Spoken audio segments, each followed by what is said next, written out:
Kigali mu buryo bwihuse kandi udahenzwe. Harimo imodoka, amazu, ibibanza ndetse n'ibindi bikoresho bitandukanye harimo n'ibyo mu rugo.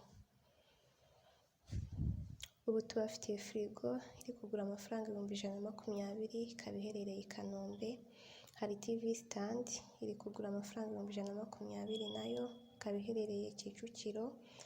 Hari coffee table iri kugura amafaranga 100,000. Hari imodoka ya Rava4 automatic iri kugura 3,400,000.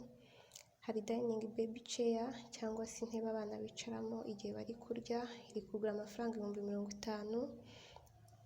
Hari Japanese speed papi ziri kugura 300,000. Hari intebe zo muri salo ziri kugura amafaranga 230,000. Dufite intebe imwe iri kugura amafaranga 85,000. Harimo beriso iri kugura 230,000.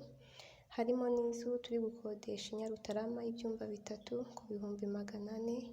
Ndetse hari n'indi modoka ya Rava4 ya 9,800,000.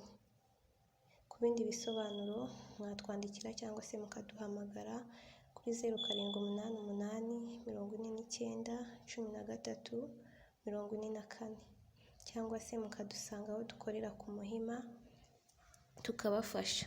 Ni hafi ya Hotel Okapi muri Beatitude House, etaje ni ya 2, umuryango ni uwa 14.